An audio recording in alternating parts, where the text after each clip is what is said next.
Salut à tous et bienvenue sur PostDev. Dans cette vidéo, vous allez découvrir pourquoi certaines personnes restent pauvres toute leur vie alors que d'autres semblent avoir trouvé la formule pour accumuler des fortunes. Père riche, Père pauvre s'est vendu à plus de 26 millions de copies à travers le monde. On va voir notamment que le réel pouvoir ne vient pas du fait de gagner beaucoup d'argent, mais d'utiliser cet argent intelligemment.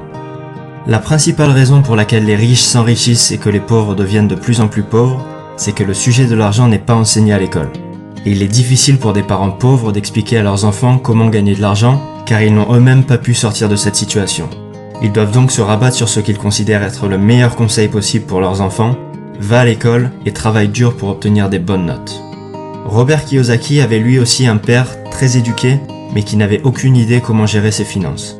Il lui disait sans cesse que c'était mal de vouloir de l'argent, qu'il ne pouvait pas lui offrir quelque chose parce qu'il n'en avait pas les moyens, et que la meilleure solution pour ne pas avoir de problèmes financiers c'était de travailler dur à l'école. En parallèle, Kiyosaki raconte qu'il a eu la chance de connaître une vision opposée grâce au père de son meilleur ami Mike, qu'il a rencontré quand il avait 9 ans, et qui lui a permis de confronter ces deux visions dès le plus jeune âge. Celle de son père riche, le père de Mike, et son propre père, son père pauvre. La première leçon qu'il a apprise de son père riche, c'est que les riches ne travaillent pas pour l'argent. La principale émotion qui dirige les gens, c'est la peur. La peur de ne pas pouvoir payer ses factures, la peur de se faire virer, la peur de ne pas avoir assez d'argent, la peur de repartir à zéro. La plupart des gens n'étudient pas le sujet de l'argent.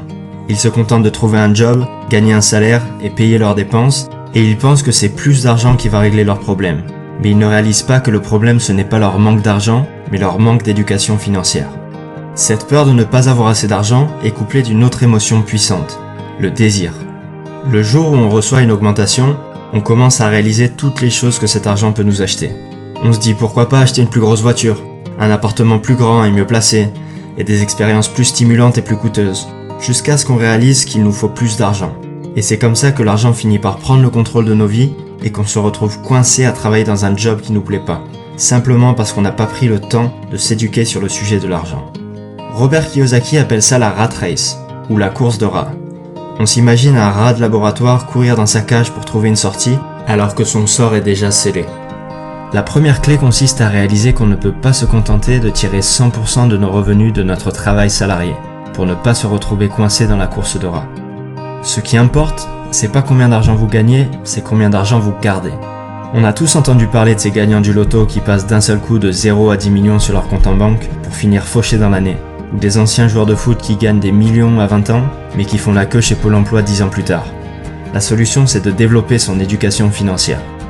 Si vous voulez devenir riche, la plus importante leçon à retenir, c'est de connaître la différence entre un actif et un passif, et d'acheter des actifs.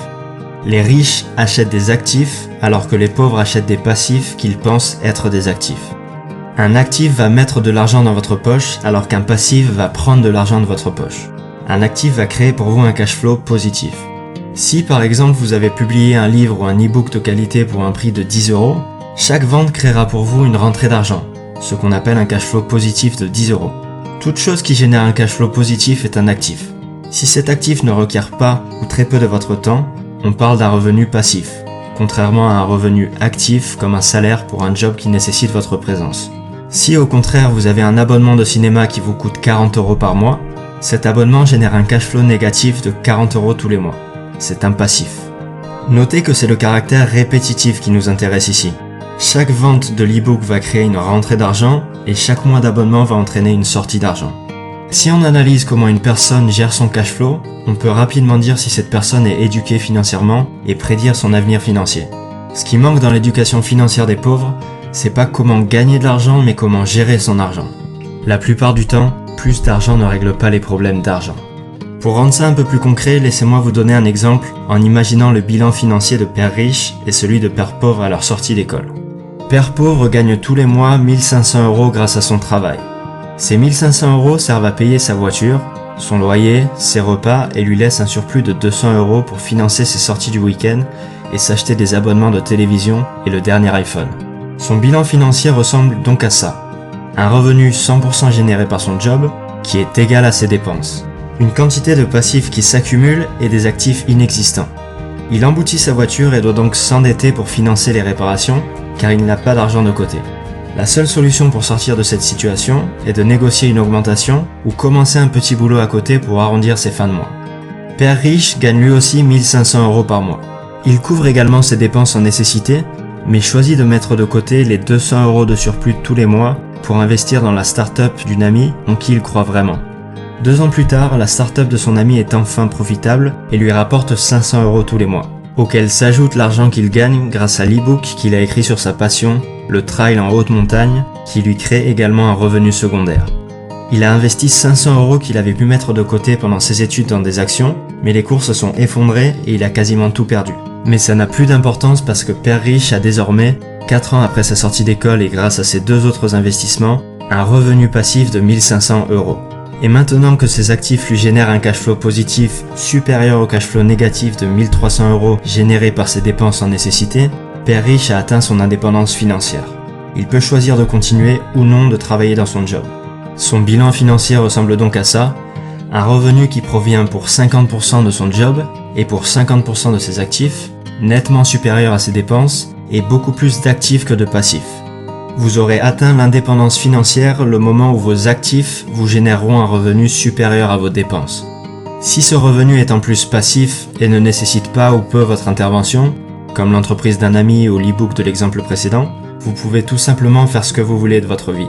Mais gardez quand même en tête qu'un revenu est rarement totalement passif et nécessitera généralement un certain degré d'intervention de votre part. L'exemple que j'ai donné est simplifié. C'est certainement très difficile pour certaines personnes de sacrifier une partie de leur revenu pour acheter des actifs, mais c'est néanmoins la seule solution pour sortir de cette situation. Vous l'avez compris, il faut gérer vos propres affaires, c'est-à-dire focaliser votre attention sur la colonne des actifs plutôt que sur votre feuille de paie. Et encore une fois, il n'y a pas de mal à vous focaliser sur votre feuille de paie seulement si le surplus est réinvesti dans des actifs. Gardez votre job, mais gérez vos propres affaires à côté.